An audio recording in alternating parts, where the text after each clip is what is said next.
영희야, 움직이지 마. 죽은 척해야 살아. 강원도 구룡산 협곡 아래 온몸이 부서진 채 누워있던 나는 남편의 떨리는 목소리를 들었습니다. 우리 부부를 이곳으로 밀어 떨어뜨린 건 바로 친아들 민수와 며느리 지연이었습니다. 하지만 더 끔찍한 건 추락이 아니었습니다. 25년간 가슴속에 묻혀있던 진실. 준호는 사고가 아니었어. 민수가 밀었어. 그날 남편은 드디어 진실을 털어놓았습니다. 과연 이 부부는 살아남을 수 있을까요? 오늘의 사연 지금 바로 시작합니다. 아침 6시 양평 시골집 마당에서 박영희 67는 고추를 따고 있었습니다. 손끝에 묻은 흙냄새와 이슬, 그리고 멀리서 들려오는 발구름 소리. 이 모든 것이 평화로웠습니다. 남편 박성배 69는 작업실에서 나무를 깎고 있었습니다. 톱소리가 규칙적으로 울려 퍼졌습니다. 영희는 고개를 들어 작업실 쪽을 바라보며 작게 미소 지었습니다. 여보, 아침 됐어요. 성배는 손을 털고 밖으로 나왔습니다. 두 사람은 나란히 앉아 된장찌개를 떠먹으며 하루를 시작했습니다. 대화는 많지 않았지만 그 침묵은 따뜻했습니다. 영희는 초등학교 교사로 35년을 일했고 성배는 목공 장인으로 평생을 살았습니다. 은퇴 후 이곳 양평에 정착한 지 벌써 5년째였습니다. 작은 집, 작은 텃밭, 작은 행복. 그들에게는 그것으로 충분했습니다. 하지만 거실벽에 걸린 사진 한 장이 언제나 그들의 마음을 무겁게 했습니다. 장남 준호의 고등학교 졸업사진, 웃고 있는 얼굴, 환한 눈빛. 영희는 매일 아침 그 사진 앞에 물 한 잔을 놓았습니다. 준호야, 오늘도 잘 지내고 있지? 성배는 그 모습을 보며 고개를 돌렸습니다. 25년이 지났지만 여전히 아팠습니다. 준호는 20살에 세상을 떠났습니다. 경찰은 계곡 추락사고라고 결론 지었지만 영희는 그 사고가 늘 이상하다고 느꼈습니다. 준호가 왜 그날 밤 혼자 산에 갔는지, 왜 동생 민수는 아무 말도 하지 않았는지. 하지만 영희는 더 이상 파고들지 않았습니다. 이미 잃어버린 아들을 되돌릴 수 없었고 남은 아들마저 의심하고 싶지 않았습니다. 그날 오후 차남 민수 43가 찾아왔습니다. 고급 승용차에서 내린 민수는 명품 브랜드 옷을 입고 있었습니다. 어머니, 아버지 안녕하세요. 밝은 목소리, 환한 미소. 영희는 반갑게 맞이했습니다. 민수야, 잘 왔다. 밥 먹었니? 네, 먹었어요. 그냥 잠깐 들렀어요. 민수는 거실로 들어와 소파에 앉았습니다. 성배는 묵묵히 차를 따라주었습니다. 민수는 준호의 사진을 잠깐 쳐다보고는 시선을 돌렸습니다. 영희는 그 순간을 놓치지 않았습니다. 민수의 눈빛에는 무언가 불편한 감정이 스쳐 지나갔습니다. 죄책감? 불안? 아니면 그냥 슬픔? 영희는 알 수 없었습니다. 어머니, 요즘 건강은 괜찮으세요? 응, 괜찮아. 내 아버지도 건강하시고.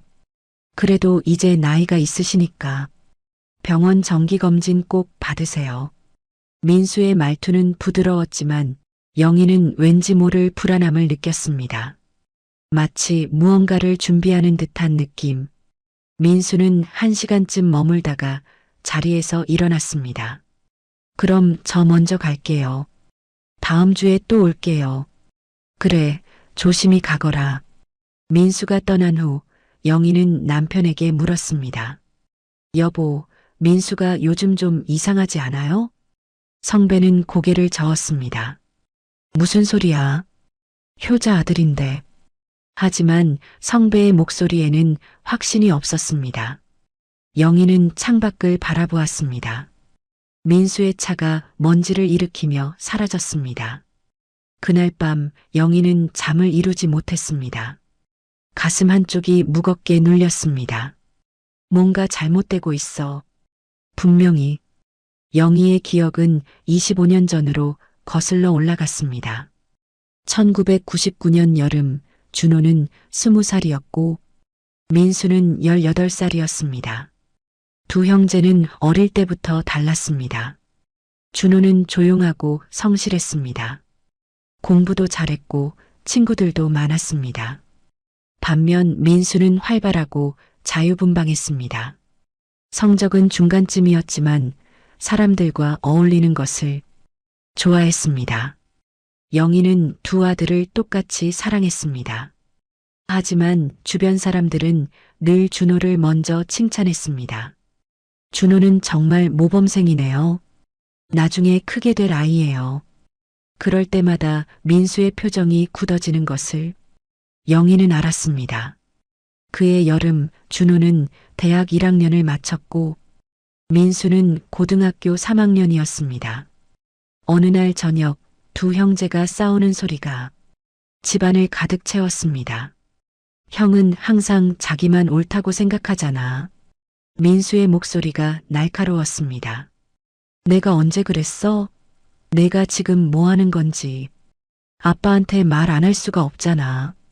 준호의 목소리는 차분했지만 단호했습니다. 영희는 부엌에서 그 소리를 들었습니다. 가슴이 철렁 내려앉았습니다. 무슨 일이야? 준호야, 민수야. 영희가 방문을 열자 두 형제는 각자 다른 방향을 보고 있었습니다. 준호는 고개를 숙이고 있었고 민수는 주먹을 불끈 쥔 채 서 있었습니다. 아무것도 아니에요, 어머니. 준호는 짧게 대답하고 방을 나갔습니다. 민수는 그대로 서 있었습니다. 눈빛에는 분노와 억울함이 뒤섞여 있었습니다. 민수야, 형한테 뭐라고 한 거야? 아무것도 아니에요. 형이 잘난 척하는 거 이제 지긋지긋해서 그래요. 민수는 문을 쾅 닫고 자기 방으로 들어갔습니다. 영희는 복도에 혼자 서 있었습니다. 무언가 잘못되고 있다는 느낌이 들었지만 구체적으로 무엇인지 알 수 없었습니다. 그로부터 일주일 후 사건이 터졌습니다. 7월 23일 금요일 밤 준호는 친구들이랑 계곡 간다며 집을 나갔습니다. 민수도 함께 나갔습니다.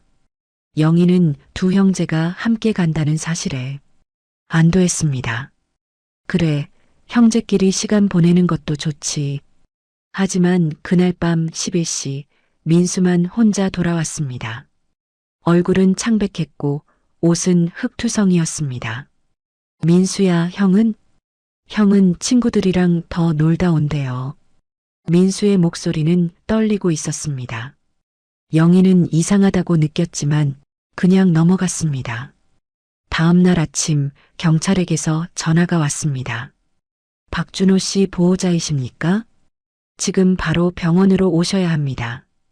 영희의 손에서 전화기가 떨어졌습니다. 심장이 멎는 것 같았습니다. 성배와 함께 병원으로 달려갔을 때 준호는 이미 차가운 시신이 되어 있었습니다. 경찰의 설명은 간단했습니다. 계곡 근처 절벽에서 추락한 것으로 보입니다. 새벽 5시경 등산객이 발견했습니다. 사고사로 추정됩니다. 영희는 그 자리에서 주저앉았습니다. 성배는 말없이 아들의 손을 잡았습니다. 준호의 얼굴은 평화로웠습니다. 하지만 온몸에는 상처가 가득했습니다. 영희는 경찰에게 물었습니다. 같이 간 친구들은요? 우리 민수는요? 민수군은 먼저 집에 갔다고 진술했습니다. 준호 씨는 친구들과 남았다고 했는데 그 친구들도 10시쯤 먼저 떠났다고 합니다. 준호 씨는 혼자 남아서 산책하다가 실족한 것으로 보입니다. 영희는 고개를 저었습니다. 우리 준호가 왜 혼자 산에 남아요? 그 애는 그런 애가 아니에요. 하지만 경찰은 더 이상 조사하지 않았습니다. 명백한 사고였고 의심할 만한 증거도 없었습니다. 장례식장에서 민수는 눈물 한 방울 흘리지 않았습니다. 그저 멍하니 형의 영정 사진을 바라보고만 있었습니다. 영희는 그 모습이 이상했습니다. 민수야, 울어도 돼. 형 보고 싶으면 울어. 어머니, 전 괜찮아요. 형은 이제 편해졌을 거예요. 민수의 목소리는 지나치게 침착했습니다. 영희는 그 순간 민수의 눈빛에서 무언가를 발견했습니다. 두려움? 죄책감? 아니면 안도? 하지만 영희는 그 생각을 떨쳐냈습니다. 내가 미쳤나? 민수가 형을 해칠 리 없어. 그건 내 아들이야. 장례를 치르고 나서 민수는 더 조용해졌습니다. 대학에 진학했지만 자주 집에 오지 않았습니다. 영희는 아들을 잃은 슬픔에 빠져 민수를 제대로 돌보지 못했습니다. 성배 역시 말수가 줄어들었습니다. 부부는 각자의 슬픔 속에서 살았습니다. 그리고 25년이 흘렀습니다. 민수는 사업가가 되었고 결혼도 하고 겉보기엔 성공한 삶을 살았습니다. 하지만 영희는 언제나 느꼈습니다. 민수의 눈빛 속에 숨겨진 무언가를. 그날 밤 영희는 준호의 사진을 꺼내 들었습니다. 손가락으로 사진 속 아들의 얼굴을 쓰다듬었습니다. 준호야, 너 정말 혼자 산에 남았니? 아니면 누가 너를? 영희는 더 이상 생각하지 못했습니다. 너무 끔찍한 상상이었습니다. 하지만 그날 밤부터 영희의 마음속에는 의심의 씨앗이 싹트기 시작했습니다. 민수가 다시 찾아온 건 그로부터 사흘 후였습니다. 이번에는 며느리 지연 39도 함께 왔습니다. 지연은 언제나 단정한 옷차림에 부드러운 미소를 띠고 있었습니다. 어머니, 아버지 안녕하세요. 지연은 과일 바구니를 들고 들어왔습니다. 영희는 반갑게 맞이했습니다. 어머, 지연아. 이런 거 안 사와도 되는데. 아니에요. 제철 과일이라 맛있을 거예요. 네 사람은 거실에 둘러앉았습니다. 민수는 차를 한 모금 마시고는 조심스럽게 입을 열었습니다. 어머니, 아버지 오늘 드릴 말씀이 있어서 왔어요. 성배는 민수를 바라보았습니다. 영희는 가슴이 철렁 내려앉는 느낌이 들었습니다. 뭔데? 요즘 생각해보니까 두 분 나이도 있으시고 혹시라도 무슨 일 생기면 정리가 안 되잖아요. 민수의 목소리는 차분했습니다. 그래서 유언장 같은 거 미리 정리하시는 게 어떨까 해서요. 영희는 민수의 얼굴을 빤히 쳐다보았습니다. 유언장? 우리가 무슨 재산이 있다고? 아니에요. 그래도 이 집도 있고 예금도 좀 있으시잖아요. 나중에 복잡해지면 안 되니까요. 지연이 거들었습니다. 어머니, 요즘은 다들 이렇게 하세요. 미리 정리해 두시면 마음도 편하시잖아요. 영희는 불편한 기색을 감추지 못했습니다. 우리 아직 팔팔한데 무슨 유언장이야. 그런 소리 하지 마라. 민수는 웃으며 말했습니다. 그냥 만약을 대비하는 거예요. 걱정 마세요, 어머니. 하지만 민수의 눈빛은 웃지 않았습니다. 성배는 묵묵히 차만 마시고 있었습니다. 대화는 그렇게 흐지부지 끝났습니다. 민수와 지연이 돌아간 후 영희는 남편에게 물었습니다. 여보, 민수 이상하지 않아요? 왜 갑자기 유언장 타령이에요? 성배는 한숨을 쉬었습니다. 글쎄, 나도 좀 이상하긴 해. 뭔가 숨기는 게 있는 것 같아요. 영희는 불안했습니다. 그날 밤 영희는 잠을 이루지 못했습니다. 민수의 말투, 지연의 미소, 그 모든 것이 어딘가 부자연스러웠습니다. 다음 주 민수는 또다시 찾아왔습니다. 이번에는 서류 몇 장을 들고 왔습니다. 어머니, 이거 좀 봐주세요. 영희는 서류를 받아들었습니다. 재산위임 동의서라고 적혀 있었습니다. 이게 뭐야? 어머니, 아버지 명의로 된 예금 계좌요. 제가 대신 관리해 드리려고요. 두 분 건강 안 좋아지시면 은행 가시기 힘들잖아요. 영희는 서류를 내려놓았습니다. 민수야, 우리 아직 건강해. 은행 가는 것쯤은 할 수 있어. 민수의 표정이 굳어졌습니다. 어머니, 지금 절 의심하시는 거예요? 의심이 아니라 이상하다는 거지. 왜 갑자기 이런 걸 하자고 하는지. 지연이 끼어들었습니다. 어머니, 오해하지 마세요. 민수 오빠는 정말 두 분 걱정해서 그러는 거예요. 하지만 영희는 고개를 저었습니다. 우리가 판단할 일이야. 일단 생각 좀 해볼게. 민수는 더 이상 말하지 않았습니다. 서류를 집어들고 일어났습니다.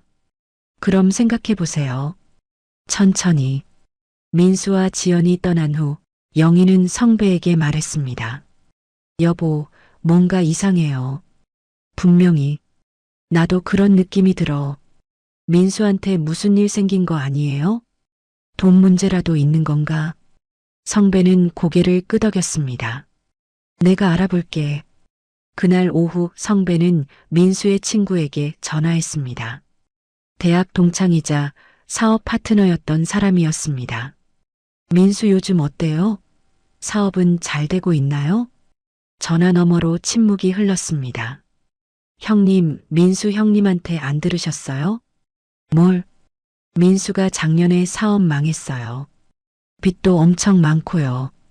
성배의 손이 떨렸습니다. 얼마나? 제가 들은 바로는 6억 정도요. 사채도 쓴 것 같아요. 전화를 끊고 나서 성배는 한참 동안 말을 잇지 못했습니다. 영희는 남편의 표정을 보고 물었습니다. 무슨 일이에요? 민수가 빚이 있대. 많이.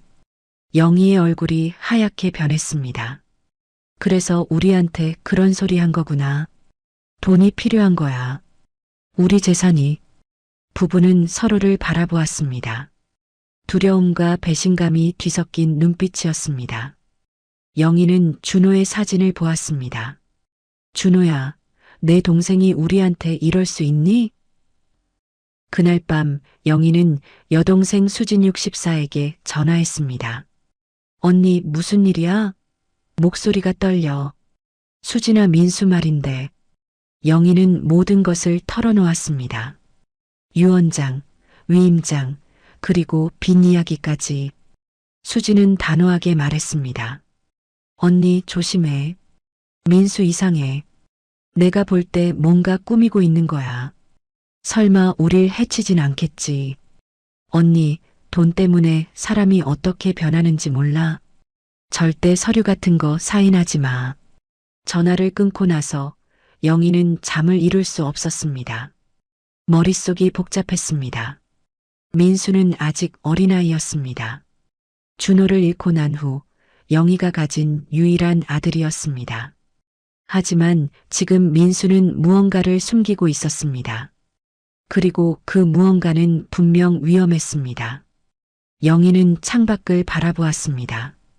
달빛이 마당을 비추고 있었습니다. 민수야, 내가 대체 뭘 하려는 거니? 이틀 후 여동생 수진이 양평 집으로 찾아왔습니다. 수진은 평소보다 심각한 표정이었습니다. 언니, 내가 알아봤어. 영희는 수진을 거실로 안내했습니다. 성배도 작업실에서 나와 함께 앉았습니다. 뭘 알아봤는데? 수진은 가방에서 서류 몇 장을 꺼냈습니다. 민수 사업체 등기부등본이야.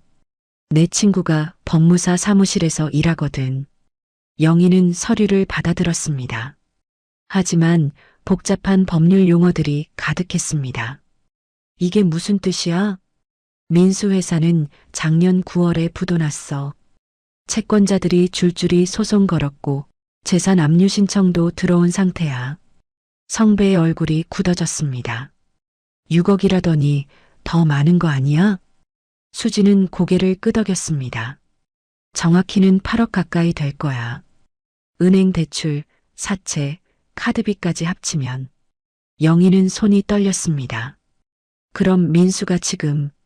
언니, 민수는 지금 벼랑 끝에 서 있어. 한 달 안에 돈을 갚지 못하면 사채업자들이 가만 안 둘 거야. 영희는 눈을 감았습니다. 머릿속이 복잡했습니다. 민수가 왜 그렇게 급하게 유언장과 위임장을 요구했는지 이제 분명해졌습니다. 그럼 우리 재산을, 그래, 노리고 있는 거야. 언니네 집 시세가 3억 정도 되고 예금도 1억은 있잖아. 성배가 입을 열었습니다. 그래도 설마 우릴 해치진 않겠지. 그건 아니겠지. 수지는 심각한 표정으로 말했습니다. 형부, 사람이 절박해지면 어떻게 변하는지 몰라. 특히 사채업자들한테 쫓기는 상황이면. 방 안에 침묵이 흘렀습니다. 영희는 가슴이 답답했습니다. 그날 저녁 민수에게서 전화가 왔습니다. 어머니, 저 이번 주말에 갈게요. 영희는 숨을 고르고 대답했습니다. 그래, 와라. 지연이랑 같이 갈게요. 맛있는 거 해주세요. 민수의 목소리는 평소처럼 밝았습니다. 하지만 영희는 이제 그 밝음 뒤에 숨겨진 절박함을 느낄 수 있었습니다. 전화를 끊고 나서 영희는 남편에게 말했습니다. 여보, 이번 주말에 민수가 온대요. 또 무슨 소리를 하러 오는 건지. 우리 정신 똑바로 차려야 해요. 절대 서류에 사인하면 안 돼요. 성배는 고개를 끄덕였습니다. 그날 밤 영희는 다시 한번 준호의 사진을 보았습니다. 환하게 웃고 있는 아들의 얼굴. 준호야, 내가 살아있었으면 민수가 이렇게 되진 않았을 텐데. 영희는 문득 이상한 생각이 들었습니다. 민수는 항상 형 그늘에 가려져 있었지. 혹시 그때부터 형을 미워했던 걸까? 영희는 고개를 저었습니다. 그런 생각을 하고 싶지 않았습니다. 주말이 되었습니다. 민수와 지연이 정오쯤 도착했습니다. 이번에는 민수의 표정이 달랐습니다. 긴장되어 있었고 눈빛이 날카로웠습니다. 어머니, 밥 먹고 얘기 좀 해요. 식사 시간은 조용했습니다. 평소처럼 따뜻한 대화가 오가지 않았습니다. 민수는 밥을 빨리 먹고 젓가락을 내려놓았습니다. 어머니, 아버지, 저 솔직하게 말씀드릴게요. 영희는 민수를 바라보았습니다. 저 지금 돈이 좀 급해요. 얼마나? 5억 정도요. 성배가 놀라 물었습니다. 5억? 그게 무슨 돈이야? 민수는 고개를 숙였습니다. 사업 실패했어요. 빚도 많고요. 다음 달까지 갚지 못하면 정말 큰일 나요. 지연이 눈물을 흘리며 말했습니다. 어머니, 저희 정말 절박해요. 사채업자들이 매일 협박해요. 영희는 가슴이 아팠습니다. 하지만 동시에 화가 났습니다. 민수야, 그럼 우리한테 왜 진작 말 안 했어? 왜 유언장이니 위임장이니 그런 소리만 했어? 민수는 대답하지 못했습니다. 성배가 단호하게 말했습니다. 민수야, 우리도 돈이 많지 않아. 1억 정도는 도와줄 수 있지만 5억은 불가능해. 민수의 표정이 변했습니다. 그럼 집을 파세요. 영희는 귀를 의심했습니다. 뭐라고? 어머니, 아버지. 어차피 이 집도 나중엔 제 거 아니에요? 지금 파시면 3억은 나와요. 거기에 예금까지 합치면 4억은 되잖아요. 영희는 믿을 수 없었습니다. 민수야, 너 지금 무슨 소리 하는 거니? 우리 보고 집을 팔고 어디 가서 살라고? 민수는 목소리를 높였습니다. 다시 전세 구하시면 되잖아요. 저 지금 죽기 직전이에요. 성배가 벌떡 일어났습니다. 민수야, 정신 차려.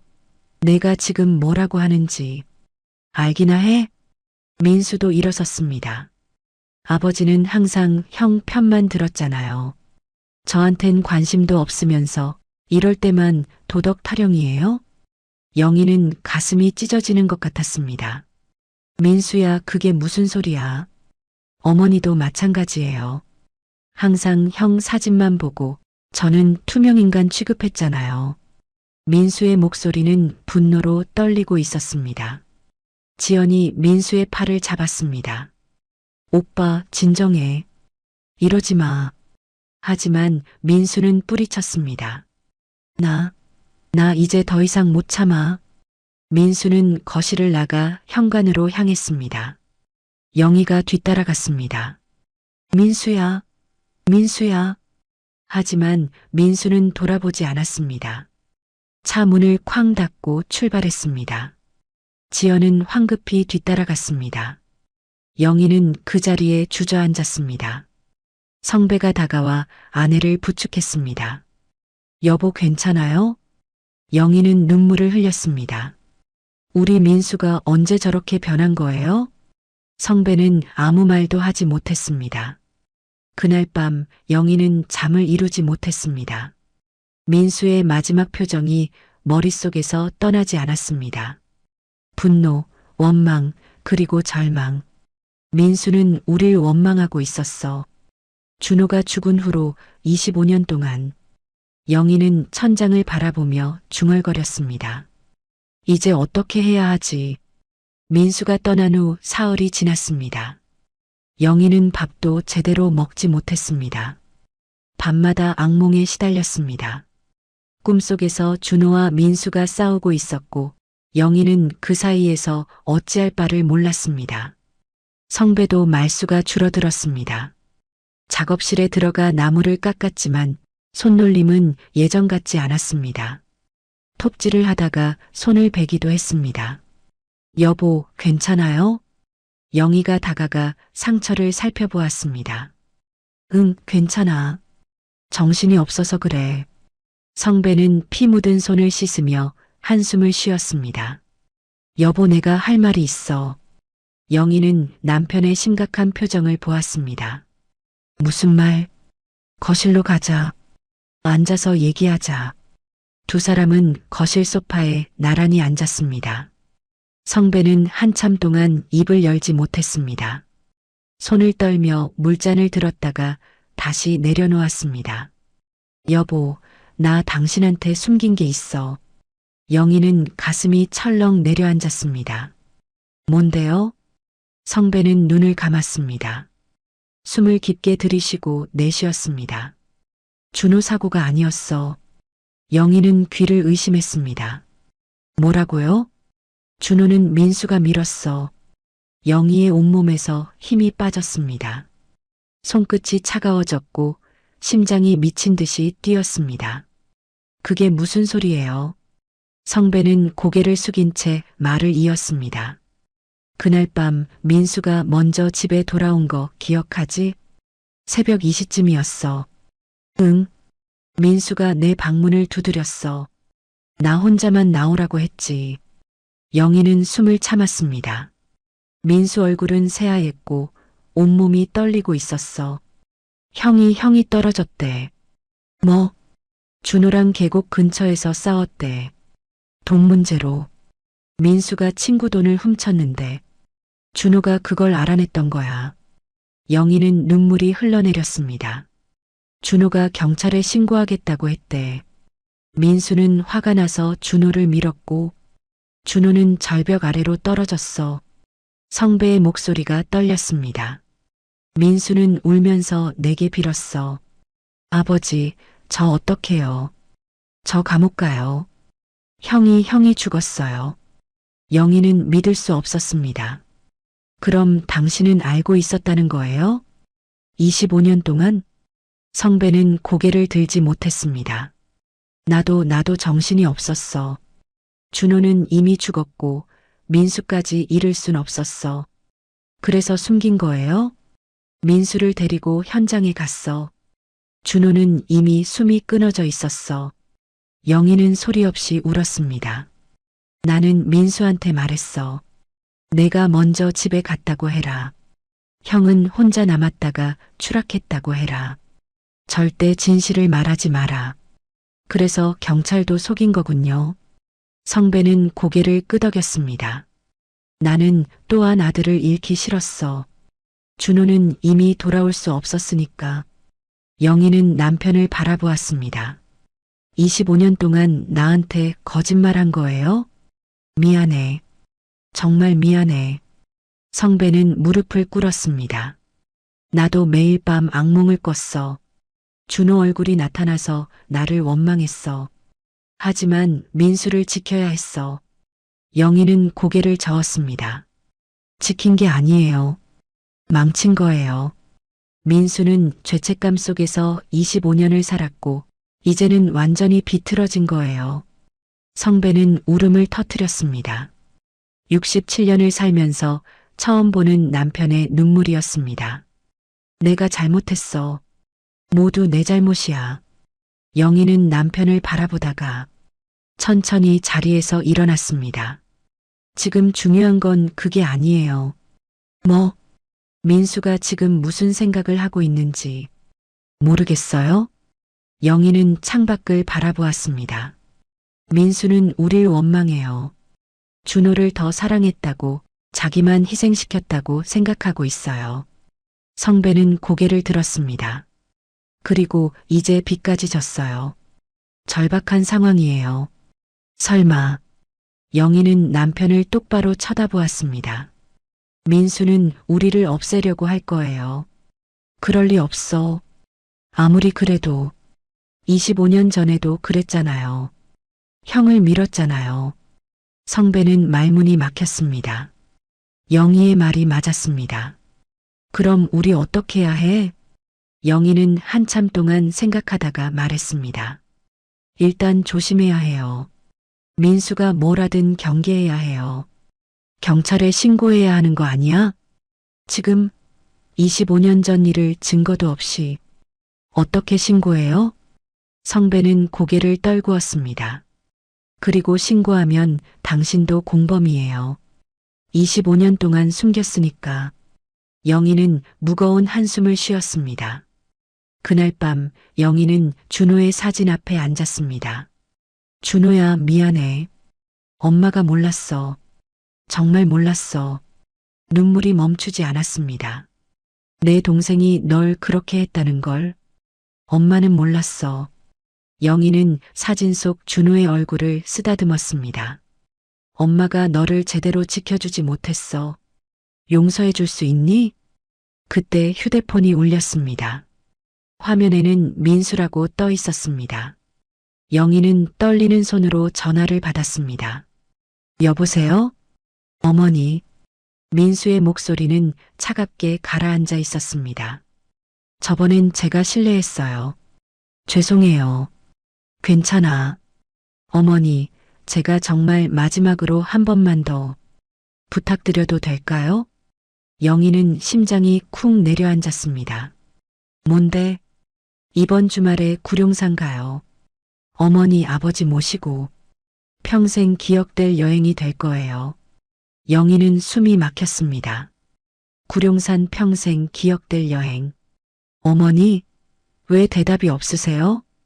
영희는 겨우 목소리를 냈습니다. 알았어. 갈게. 전화를 끊고 나서 영희는 성배를 불렀습니다. 여보, 민수가 우리를 구룡산에 데려간대요. 성배의 얼굴이 창백해졌습니다. 구룡산 거긴 계곡이랑 절벽이. 두 사람은 서로를 바라보았습니다. 눈빛 속에는 공포와 각오가 섞여 있었습니다. 민수는 우리를 죽이려고 한다. 주말이 다가왔습니다. 영희와 성배는 거의 잠을 자지 못했습니다. 두 사람은 밤새 대책을 논의했습니다. 여보, 우리 그냥 안 가면 안 돼요? 영희가 떨리는 목소리로 물었습니다. 안 가면 민수가 의심할 거야. 그리고 다른 방법을 찾을 거고. 성배는 휴대폰을 꺼내 들었습니다. 이걸 켜둘게. 녹음 기능. 그게 무슨 소용이에요? 만약에 정말 만약에 우리한테 무슨 일이 생기면 증거가 필요해. 영희는 남편의 손을 꽉 잡았습니다. 여보, 무서워요. 나도 무서워. 하지만 우리 정신 바짝 차려야 해. 금요일 오후 민수에게서 문자가 왔습니다. 내일 오전 9시에 모시러 갈게요. 준비 잘하세요. 영희는 문자를 보고 손이 떨렸습니다. 성배는 조용히 옷장에서 등산복을 꺼냈습니다. 여보, 혹시 몰라. 이거 입어. 두툼한 등산복과 등산화였습니다. 왜요? 만약에 떨어지더라도 조금이라도 충격을 줄일 수 있게. 영희는 눈물이 났습니다.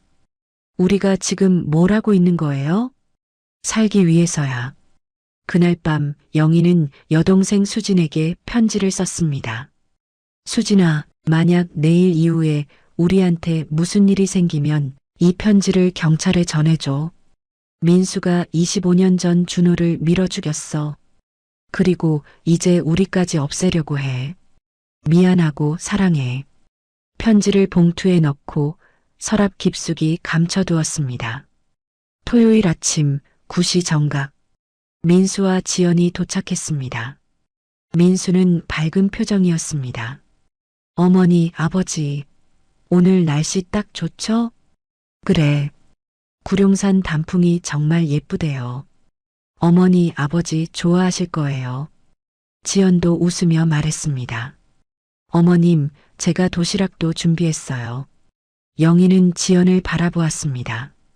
지연도 알고 있을까? 남편의 계획을. 아니면 순진하게 따라온 걸까? 차에 타자 민수는 내비게이션을 켰습니다. 구룡산 전망대라고 표시되어 있었습니다. 영희는 성배의 손을 꽉 잡았습니다. 성배는 주머니 속 휴대폰의 녹음 버튼을 조용히 눌렀습니다. 차는 고속도로를 달렸습니다. 창밖으로 산과 들판이 스쳐 지나갔습니다. 영희는 그 풍경이 마지막일지도 모른다고 생각했습니다. 1시간 반쯤 달려 차는 구룡산 입구에 도착했습니다. 자, 다 왔어요. 여기서부터 걸어 올라가요. 민수는 짐을 챙기며 웃었습니다. 네 사람은 산길을 걷기 시작했습니다. 공기는 맑았고 단풍은 정말 아름다웠습니다. 하지만 영희는 아무것도 보이지 않았습니다. 머릿속은 온통 두려움으로 가득했습니다. 어머니, 괜찮으세요? 힘드세요? 민수가 뒤돌아보며 물었습니다. 아니, 괜찮아. 조금만 더 가면 전망대예요. 거기 경치가 정말 끝내줘요. 30분쯤 올라가자 드넓은 전망대가 나타났습니다. 낭떠러지 끝에 서 있는 나무 데크였습니다. 아래로는 깊은 계곡이 펼쳐져 있었습니다. 영희는 다리가 후들거렸습니다. 와, 정말 멋지다. 여기서 사진 찍어요. 지연이 카메라를 꺼내 들었습니다.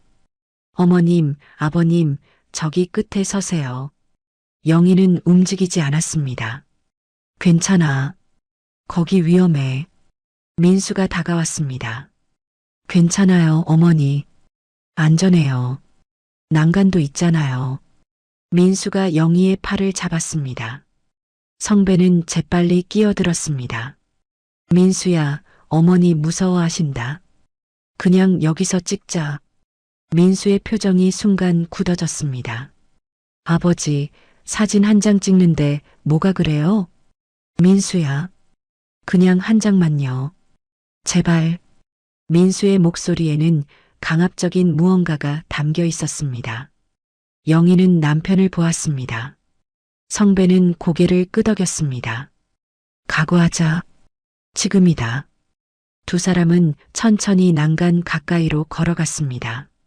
지연이 카메라를 들었습니다. 좋아요. 하나, 둘. 그 순간 민수가 뒤로 다가왔습니다. 영희는 등 뒤에서 민수의 기척을 느꼈습니다. 심장이 터질 듯이 뛰었습니다. 어머니, 뒤로 한 걸음만 더요. 지연의 목소리였습니다. 영희는 움직이지 않았습니다. 뒤로 가면 떨어져요. 괜찮아요, 어머님. 제가 잡아드릴게요. 민수의 손이 영희의 어깨에 닿았습니다. 그 순간 성배가 몸을 돌렸습니다. 민수야, 우릴 밀면 내 인생 끝이야. 민수는 놀란 표로 뒤로 물러났습니다. 아버지, 무슨 소리예요? 다 알아. 내가 뭘 하려는지. 민수의 얼굴에서 웃음이 사라졌습니다. 아버지 설마 저를 의심하시는 거예요? 준호 일도 알아. 민수의 얼굴이 하얗게 변했습니다. 뭐라고요? 내가 준호를 밀었다는 것. 25년 전 그날 밤, 지연이 놀라서 소리쳤습니다. 오빠, 그게 무슨 소리야? 민수는 입술을 떨었습니다. 아버지가 말씀하셨어요? 성배는 고개를 끄덕였습니다. 이제 끝이야, 민수야. 우릴 죽여도 넌 감옥에 갈 거야. 민수의 눈빛이 변했습니다. 공포와 분노가 뒤섞인 눈빛이었습니다. 어차피 다 끝났어요. 빚쟁이들이 내일이면 날 죽일 거예요. 민수야, 차라리 이렇게 끝내는 게 나아요. 민수는 갑자기 앞으로 달려들었습니다. 영희를 향해. 성배는 재빨리 아내를 밀어냈습니다. 그리고 민수의 몸을 잡았습니다. 여보.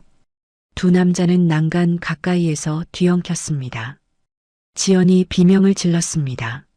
오빠, 안 돼. 그 순간 난간이 부서졌습니다. 낡은 나무가 무게를 이기지 못한 것입니다. 콰직. 네 사람 모두 균형을 잃었습니다. 영희는 손을 뻗었지만 잡을 것이 없었습니다. 아, 공중으로 떨어지는 느낌. 바람이 얼굴을 때렸습니다. 나뭇가지들이 몸을 긁어갔습니다. 쿵. 엄청난 충격과 함께 영희는 땅에 떨어졌습니다. 온몸이 부서지는 것 같았습니다. 숨을 쉴 수 없었습니다. 눈앞이 하얗게 변했다가 다시 어두워졌습니다. 귀에서는 이명이 울렸습니다. 얼마나 시간이 지났을까? 영희는 희미하게 의식을 되찾았습니다. 온몸이 아팠습니다. 움직일 수 없었습니다. 그때 옆에서 목소리가 들렸습니다. 영희야, 움직이지 마. 죽은 척해야 살아. 성배의 목소리였습니다. 영희는 눈을 감았습니다. 숨을 최대한 얕게 쉬었습니다. 그리고 조금 떨어진 곳에서 민수와 지연의 목소리가 들렸습니다. 계획대로야. 부모님이 먼저 헛디뎌 떨어진 거야. 영희는 눈을 감은 채 누워 있었습니다. 온몸이 비명을 지르고 있었습니다.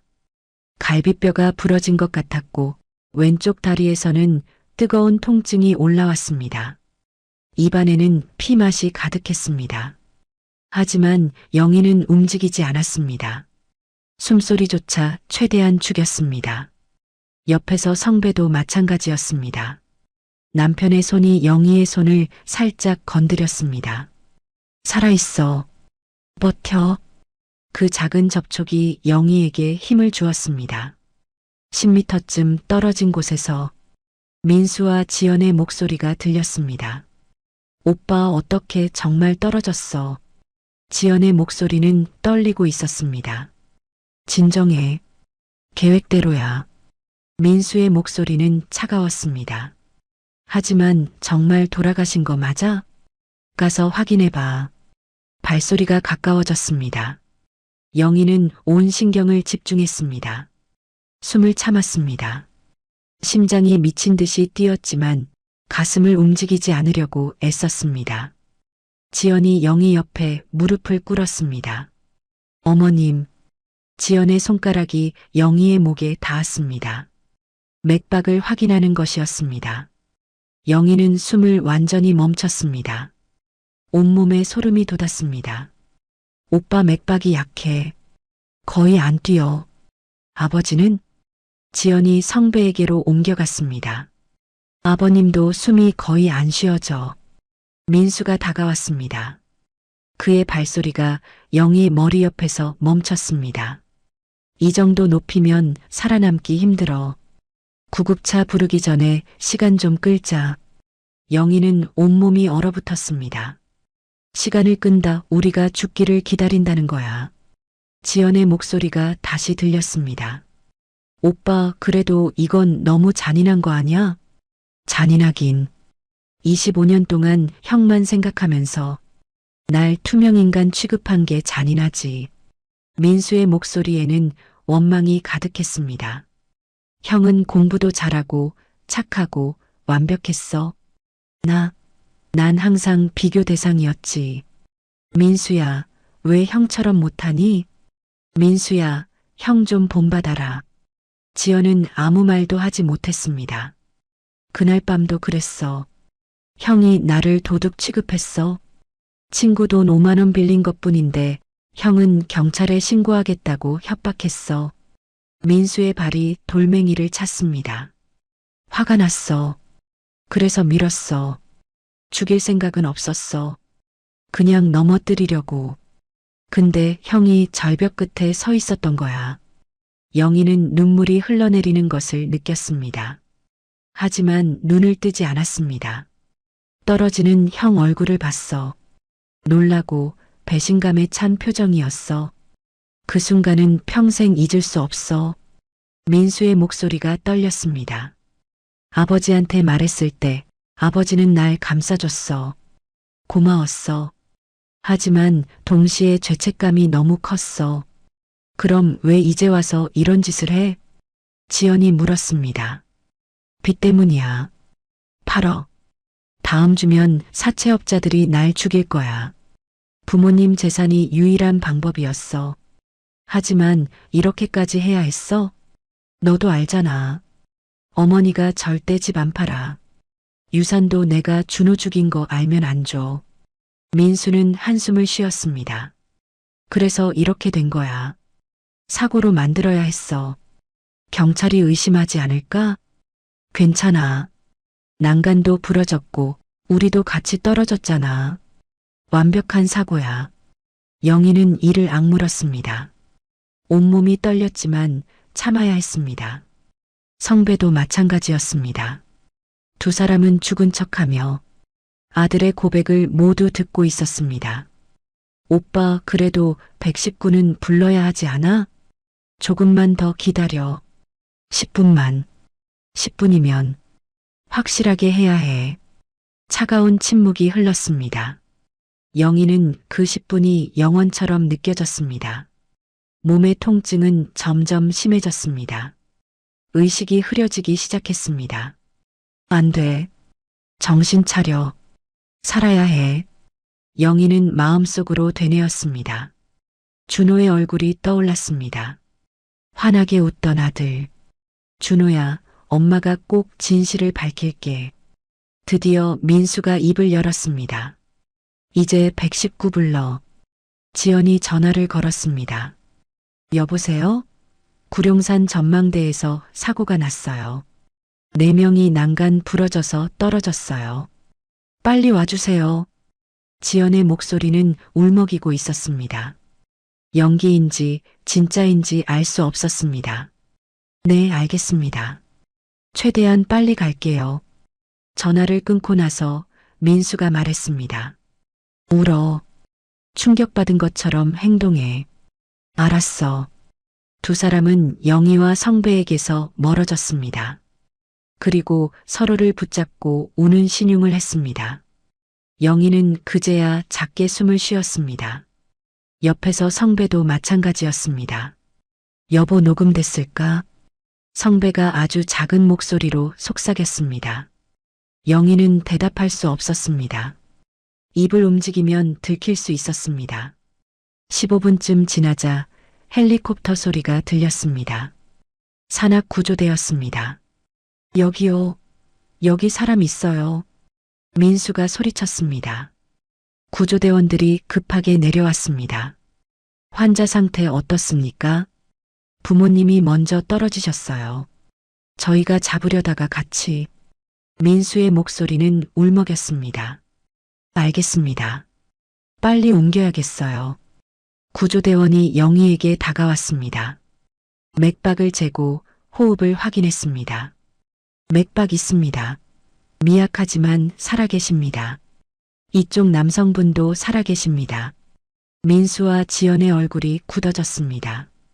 영희는 그 순간을 놓치지 않았습니다. 눈을 살짝 떠서 민수를 보았습니다. 민수와 눈이 마주쳤습니다. 민수의 얼굴에서 핏기가 사라졌습니다. 어머니 살아계셨어요? 영희는 다시 눈을 감았습니다. 하지만 그 한순간의 눈빛으로 모든 것을 민수에게 전달했습니다. 우리 다 들었다. 내가 한 말 전부. 구조대원들이 들 것을 가져왔습니다. 빨리 병원으로 이송합니다. 헬리콥터가 이륙했습니다. 영희는 의식을 잃기 직전까지 성배의 손을 꽉 잡고 있었습니다. 우리 이겼어. 살아남았어. 영희가 눈을 떴을 때 천장이 보였습니다. 하얀 천장, 형광등, 그리고 소독약 냄새. 병원이었습니다. 온몸이 욱신거렸습니다. 팔에는 링거가 꽂혀 있었고 다리는 깁스가 되어 있었습니다. 어머니, 깨어나셨어요? 낯선 여자의 목소리였습니다. 영희는 천천히 고개를 돌렸습니다. 30대 정도로 보이는 간호사가 침대 옆에 서 있었습니다. 여기가 어디예요? 춘천 세브란스 병원이에요. 헬리콥터로 응급 이송되셨어요. 영희는 기억을 되살렸습니다. 구룡산, 추락, 민수의 고백. 우리 남편은요? 옆 병실에 계세요. 의식도 돌아오셨고요. 영희는 안도의 한숨을 쉬었습니다. 어머니, 잠깐만 기다리세요. 의사 선생님 모셔올게요.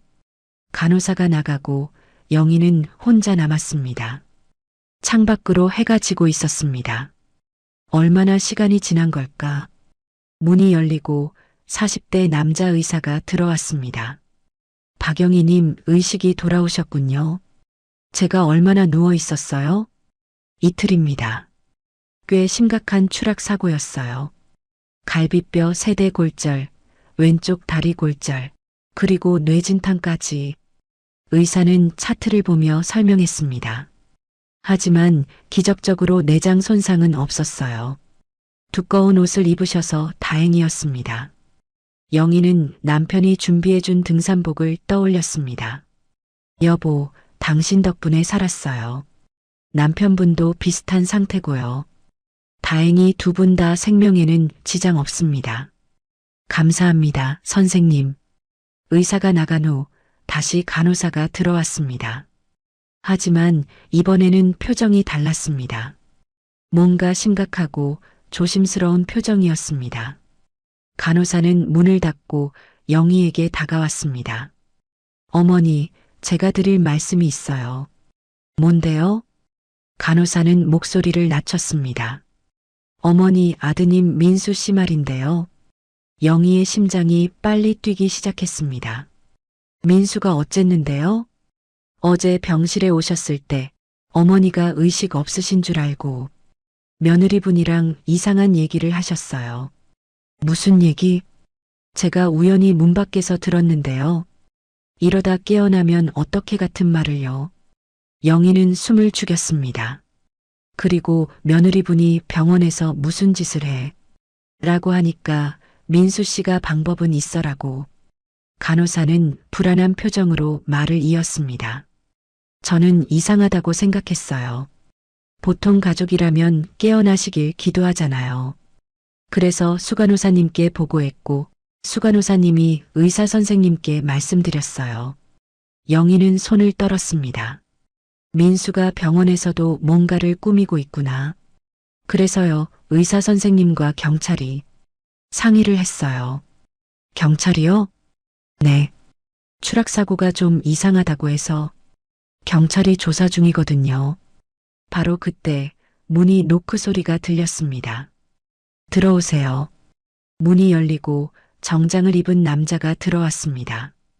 50대 정도 날카로운 눈빛을 가진 사람이었습니다.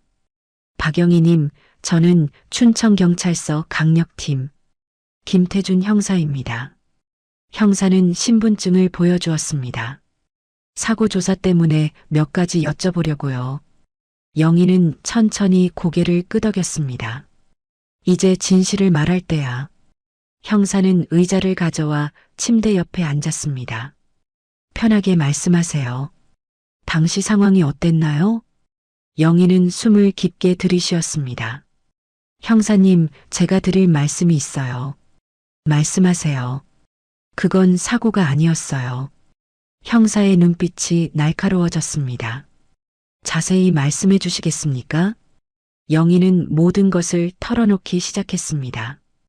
25년 전 준호의 죽음, 민수가 형을 밀었다는 사실, 남편이 그것을 숨겨왔다는 것, 최근 민수의 빚 문제, 유원장과 위임장 강요, 그리고 구룡산에서의 일. 형사는 침묵 속에서 모든 말을 들었습니다. 노트에 메모를 하면서 그럼 민수 씨가 일부러 어머님을 절벽으로 밀려고 했다는 말씀이시군요. 네. 그리고 우리가 떨어진 후에 죽기를 기다렸어요. 증거가 있습니까? 영희는 눈을 감았습니다. 남편 휴대폰이요. 녹음 기능을 켜뒀어요. 민수가 한 말이 다 녹음됐을 거예요. 형사의 눈빛이 반짝였습니다. 남편분 소지품은 보관 중입니다. 지금 바로 확인해 보겠습니다. 형사는 자리에서 일어났습니다. 박영희님, 잠시만 기다려 주세요. 30분쯤 지나서 형사가 다시 돌아왔습니다. 얼굴에는 긴장감이 가득했습니다. 확인했습니다. 녹음이 됐나요? 네. 모두 선명하게 녹음되어 있습니다. 형사는 휴대폰을 꺼내 들었습니다. 들어보시겠습니까? 영희는 고개를 저었습니다. 아니요. 다시 듣고 싶지 않아요. 이해합니다. 이 녹음 파일은 결정적인 증거가 될 것입니다. 형사는 의자에 다시 앉았습니다. 박영희님, 진술서를 작성하셔야 합니다. 그리고 남편분 진술도 필요하고요. 알겠습니다. 협조하겠어요. 한 가지 더 여쭤볼게요. 25년 전 준호 씨 사건에 대해서는 어떻게 하시겠습니까? 영희는 눈물을 흘렸습니다. 진실을 밝혀야죠. 우리 준호를 위해서. 남편분은 당시 범인 도피 방조죄에 해당할 수 있습니다. 알아요. 하지만 이제 더 이상 거짓말 속에 살 수 없어요. 형사는 고개를 끄덕였습니다. 알겠습니다. 재수사를 진행하겠습니다. 그날 저녁 형사는 민수와 지연을 소환했습니다. 병원 상담실에서 조사가 진행되었습니다. 영희는 병실에서 그 소식을 들었습니다. 간호사가 귀띔해 주었습니다. 어머니, 민수 씨가 지금 조사받고 있어요. 어떻게 되고 있나요? 처음에는 부인하셨대요. 하지만 녹음 파일을 들려주니까 얼굴이 새하얗게 변하셨대요. 영희는 가슴이 무거웠습니다. 아들을 감옥에 보내는 어머니. 하지만 이것이 옳은 일이었습니다. 다음 날 아침 형사가 다시 찾아왔습니다. 박영희님, 민수 씨가 자백했습니다. 모두요? 네. 25년 전 준호 씨 사건과 이번 살인 미수 사건 모두요. 영희는 눈을 감았습니다. 눈물이 흘러내렸습니다. 며느리분도 공범으로 조사 중입니다. 살인 계획을 알고 있었고 방조했다는 혐의입니다. 민수는 지금 어디에 있나요? 구치소에 수감 중입니다. 재판이 열릴 때까지 거기 있을 겁니다. 형사는 자리에서 일어났습니다. 힘드시겠지만 정의를 선택하신 겁니다. 형사가 나가고 영희는 혼자 남았습니다. 창밖으로 눈이 내리기 시작했습니다. 첫눈이었습니다. 영희는 준호를 떠올렸습니다. 준호야, 이제 편히 쉬어도 돼. 엄마가 진실을 밝혔어. 2달이 지났습니다. 영희와 성배는 병원에서 퇴원했습니다. 몸의 상처는 천천히 아물고 있었지만 마음의 상처는 여전히 깊었습니다. 양평 집으로 돌아온 첫날, 영희는 거실에 선 채 주위를 둘러보았습니다. 모든 것이 그대로였습니다. 준호의 사진, 낡은 소파, 텃밭. 하지만 무언가는 완전히 달라졌습니다. 이제 거짓말은 없어. 성배는 작업실로 들어가지 않았습니다. 대신 거실 창가에 앉아 멍하니 밖을 바라보았습니다. 여보, 괜찮아요? 영희가 옆에 앉았습니다. 모르겠어. 내가 뭘 잘못한 건지. 성배의 목소리는 힘이 없었습니다. 25년 동안 거짓말을 해서 민수를 망쳤어. 내가 그때 경찰에 신고했어야 했는데. 영희는 남편의 손을 잡았습니다. 당신만 잘못한 게 아니에요. 나도 눈치채지 못했어요. 하지만 나는 알고 있었잖아. 당신도 아버지였어요. 아들을 지키고 싶었던 거예요. 두 사람은 말없이 앉아 있었습니다. 창밖으로 겨울 해가 지고 있었습니다. 그날 밤 여동생 수진이 찾아왔습니다. 손에는 음식이 가득 든 보자기를 들고 있었습니다. 언니, 형부님, 제가 반찬 좀 만들어 왔어요. 고마워, 수진아. 세 사람은 식탁에 둘러앉았습니다. 수진은 밥을 차리면서 조심스럽게 물었습니다. 언니, 재판은 언제래요? 다음 달 15일이래. 민수는 만나셨어요? 영희는 고개를 저었습니다. 아직은 얼굴 볼 용기가 없어. 당연하죠. 천천히 하세요. 수지는 국을 떠서 언니 앞에 놓았습니다. 언니, 형부님, 이제라도 진실을 밝혀서 다행이에요. 준호도 이제 편히 쉴 거예요. 영희는 눈물을 흘렸습니다. 준호한테 너무 미안해. 25년 동안 억울했을 텐데. 언니, 이제 그만 울어요. 준호는 언니를 원망하지 않을 거예요. 식사를 마치고 수진이 돌아간 후 영희는 준호의 사진 앞에 섰습니다. 준호야, 엄마 용서해 줄 수 있니? 늦었지만 진실을 밝혔어. 영희는 사진을 쓰다듬었습니다. 내 동생은 이제 감옥에 있어. 엄마 마음이 너무 아파. 바람이 창문을 흔들었습니다. 마치 준호가 대답하는 것처럼. 괜찮아요, 엄마. 이제 편해요. 일주일 후 영희에게 편지가 한 통 왔습니다. 발신인은 민수였습니다. 영희는 떨리는 손으로 봉투를 열었습니다. 어머니께 이 편지를 쓸 자격이 있는지 모르겠습니다. 하지만 쓰지 않으면 평생 후회할 것 같아서 용기를 냈습니다. 어머니, 죄송합니다. 제가 형을 죽였습니다. 그리고 어머니와 아버지까지 죽이려 했습니다. 변명의 여지가 없습니다.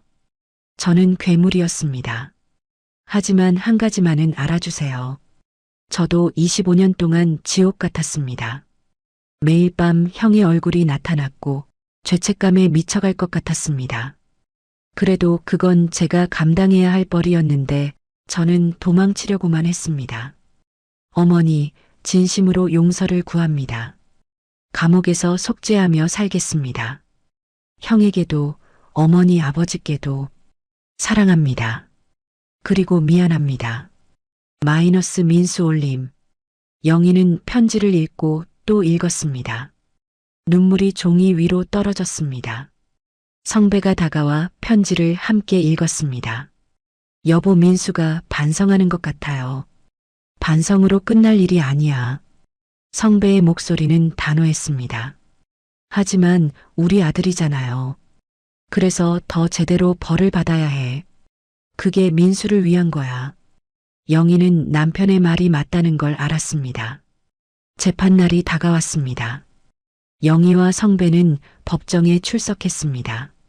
민수는 수갑을 찬 채 들어왔습니다. 머리는 삭발을 했고 얼굴은 수척했습니다. 민수는 부모를 보고 고개를 숙였습니다. 눈물이 흘러내렸습니다. 어머니, 아버지. 영희는 아들을 바라보았습니다. 가슴이 찢어질 것 같았습니다.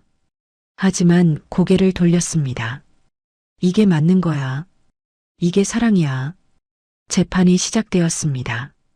검사는 준호 살인 사건과 부모 살해 미수 사건을 모두 기소했습니다. 피고인 박민수는 25년 전 형을 살해했고 그 진실을 숨긴 채 살아왔습니다. 그리고 이번에는 빚 때문에 부모님까지 살해하려 했습니다. 이는 극악무도한 범죄입니다. 변호사는 민수의 반성과 환경을 강조했습니다. 피고인은 깊이 반성하고 있습니다. 25년 동안 죄책감 속에서 살았고 빚 때문에 정신이 나간 상태였습니다. 판사는 모든 증거를 검토했습니다. 녹음 파일, 증인 진술, 민수의 자백, 그리고 마지막으로 피해자 진술을 들었습니다. 피해자 박영일 씨 나오셔서 의견 말씀해 주시겠습니까? 영희는 떨리는 다리로 증인석에 섰습니다. 판사를 바라보고 숨을 깊이 들이쉬었습니다. 저는 민수의 어머니입니다. 목소리가 떨렸습니다. 25년 전 준호를 잃었을 때 저는 세상이 무너지는 줄 알았습니다. 하지만 민수가 있어서 버텼습니다. 남은 아들을 지켜야 한다는 생각으로 영희는 눈물을 닦았습니다. 그런데 그 아들이 형을 죽였고 우리까지 죽이려 했습니다. 어머니로서 너무 슬픕니다. 영희는 민수를 바라보았습니다. 하지만 민수는 제대로 된 벌을 받아야 합니다. 그게 준호를 위한 거고 민수 자신을 위한 거라고 생각합니다.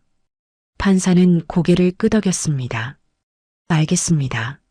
자리로 돌아가세요. 최종 판결이 내려졌습니다. 피고인 박민수에게 징역 20년을 선고합니다. 피고인 이지연에게 징역 7년을 선고합니다. 판결이 내려지자 민수는 무릎이 꺾였습니다. 교도관들이 그를 부축했습니다.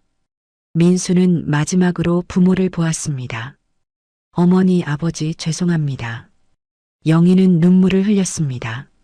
하지만 대답하지 않았습니다. 법정을 나서면서 성배가 아내의 손을 잡았습니다. 여보, 잘했어요. 우리 잘한 거예요. 알아요. 하지만 가슴이 너무 아파요.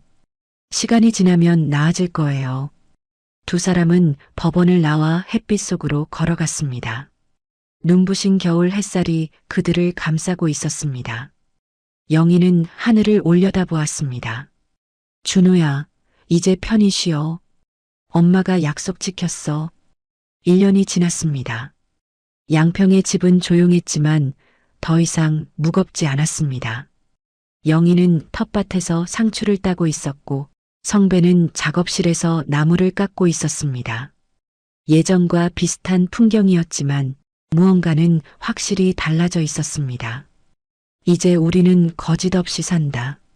거실 벽에는 여전히 준호의 사진이 걸려 있었습니다.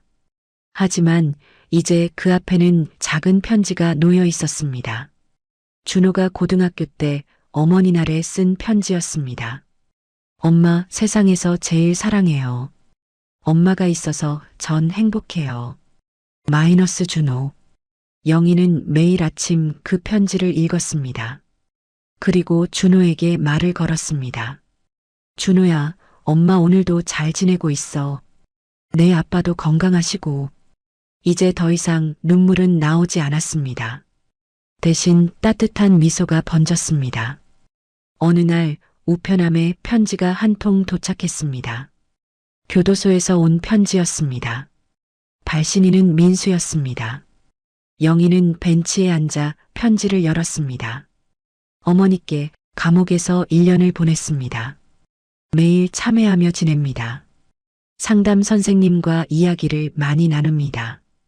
제가 왜 그렇게 살았는지, 어디서부터 잘못된 건지 돌아봅니다.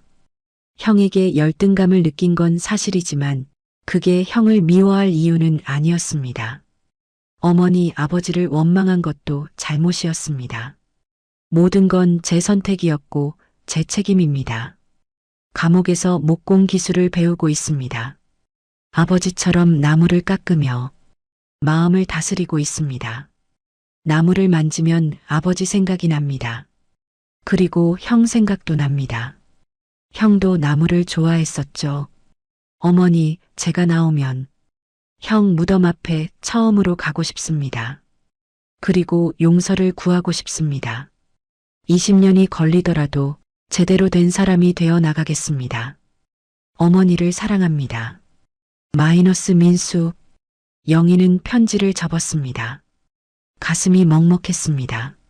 하지만 이전처럼 무너지지는 않았습니다. 여보, 민수한테 편지 왔어요. 성배가 작업실에서 나왔습니다. 뭐래? 반성하고 있대요. 목공도 배운대요. 성배는 잠시 침묵했습니다. 그래, 그게 맞는 거야. 우리 언젠가는 면회 가야 할까요? 영희가 조심스럽게 물었습니다. 아직은 아니야. 시간이 더 필요해. 알아요. 나도 아직은 준비가 안 됐어요. 두 사람은 나란히 벤치에 앉았습니다. 햇살이 따사로웠습니다. 여보, 우리 준호 무덤에 다녀올까요? 그래, 오랜만에 가자. 다음 날 부부는 준호의 무덤을 찾았습니다. 강원도 산기슭에 있는 작은 묘지였습니다. 영희는 꽃을 놓고 무릎을 꿇었습니다. 준호야, 엄마 왔어. 성배도 옆에 앉아 묘비를 쓰다듬었습니다. 준호야, 아빠도 왔다. 두 사람은 한참 동안 말없이 앉아 있었습니다. 바람이 불어와 나뭇잎을 흔들었습니다. 영희는 준호에게 그동안의 일을 말했습니다. 준호야, 내 동생이 진실을 고백했어. 지금은 감옥에서 벌을 받고 있어. 엄마는 처음엔 너무 힘들었어. 하지만 이제는 조금 나아졌어. 영희는 웃음을 지었습니다. 너도 이제 편히 쉴 수 있겠지? 바람이 다시 한번 세게 불었습니다. 마치 준호가 대답하는 것 같았습니다. 네, 엄마. 이제 편해요. 그날 저녁 집으로 돌아오는 길에 영희는 남편에게 물었습니다. 여보, 우리 바다 한번 갈까요? 바다? 응. 준호가 어렸을 때 바다 가자고 했었잖아요. 근데 우리 바빠서 못 갔었어요. 성배는 고개를 끄덕였습니다. 그래, 가자. 동해 바다로. 일주일 후 두 사람은 강릉으로 향했습니다. 차창 밖으로 푸른 바다가 펼쳐졌습니다. 영희는 창문을 열고 바닷바람을 맞았습니다. 여보, 상쾌해요. 그러게. 오길 잘했어. 해변에 도착해서 두 사람은 신발을 벗고 모래사장을 걸었습니다. 파도가 발을 적셨습니다. 차가웠지만 기분이 좋았습니다. 준호도 이 바다를 좋아했을 거예요. 그럼 준호는 물을 좋아했으니까 두 사람은 손을 잡고 걸었습니다. 해가 지고 있었습니다. 하늘은 붉게 물들었고 바다는 금빛으로 반짝였습니다. 여보, 우리 앞으로 어떻게 살까요? 영희가 물었습니다. 그냥 우리답게 살면 되는 거 아니야? 우리답게? 응. 텃밭 가꾸고 나무 깎고 가끔 이렇게 바다도 보러 오고. 영희는 웃었습니다. 좋아요. 그렇게 살아요. 그리고 준호 생각하면서. 응, 준호 생각하면서. 두 사람은 방파제에 앉아 일몰을 바라보았습니다. 붉은 해가 수평선 너머로 사라지고 있었습니다. 영희는 마음속으로 중얼거렸습니다. 준호야, 엄마 이제 괜찮아. 내 동생도 언젠가는 변할 거야. 그리고 우리 가족은 비록 다 함께는 아니지만 각자의 자리에서 살아갈 거야. 해가 완전히 지고 어둠이 찾아왔습니다. 하지만 하늘에는 별이 떠올랐습니다. 수많은 별들이 반짝이고 있었습니다. 여보, 저 별 중에 하나가 준호일까요? 그럴 거야. 준호가 우릴 지켜보고 있을 거야. 영희는 하늘을 올려다보았습니다. 가장 밝게 빛나는 별 하나가 보였습니다. 준호야, 잘 자. 사랑해. 바람이 불어왔습니다. 따뜻하고 부드러운 바람이었습니다. 마치 준호가 두 사람을 안아주는 것 같았습니다. 영희는 남편의 어깨에 머리를 기댔습니다. 여보, 우리 괜찮을 거예요. 응, 괜찮을 거야. 사랑은 면제가 아니에요. 하지만 우리는 다시 살아갈 수 있어요. 성배는 아내의 손을 꽉 잡았습니다. 그래, 우리 다시 시작하는 거야. 파도 소리가 밤을 채웠습니다. 리듬감 있는 그 소리는 마치 자장가 같았습니다. 두 사람은 오랫동안 그렇게 앉아 있었습니다. 과거를 보내고 현재를 받아들이고 미래를 준비하면서 우리는 살아간다. 진실과 함께, 용서와 함께, 그리고 사랑과 함께. 별빛 아래 두 노부부는 새로운 시작을 약속했습니다. 별빛 아래 두 노부부는 새로운 시작을 약속했습니다. 25년간 숨겨졌던 진실, 그리고 그 무게를 이겨낸 용기. 박영희와 박성배 부부는 이제 거짓 없는 삶을 살아갑니다. 준호는 하늘에서 편히 쉬고 민수는 감옥에서 참회하며 두 노인은 서로를 의지하며 남은 인생을 살아갑니다. 사랑은 때로 우리를 눈멀게 하지만 진실은 결국 빛을 발합니다. 사랑은 면제가 아니고 불안은 생존의 경고였습니다. 오늘의 이야기, 여러분 가슴에 어떻게 남으셨나요? 여러분, 오늘 이야기는 여기까지입니다. 90분간 함께 해주셔서 진심으로 감사드립니다. 이 이야기가 여러분께 작은 울림이 되었다면 좋아요 버튼으로 마음을 표현해 주세요. 그리고 구독과 알림 설정까지 해주시면 앞으로도 더 감동적인 이야기로 찾아뵙겠습니다. 댓글로 여러분의 생각도 남겨주세요. 박영희 부부의 선택, 어떻게 생각하시나요? 여러분이라면 어떤 선택을 하셨을까요? 여러분의 이야기가 궁금합니다. 다음 이야기에서 또 만나요. 구독, 좋아요, 알림 설정 잊지 마세요. 감사합니다.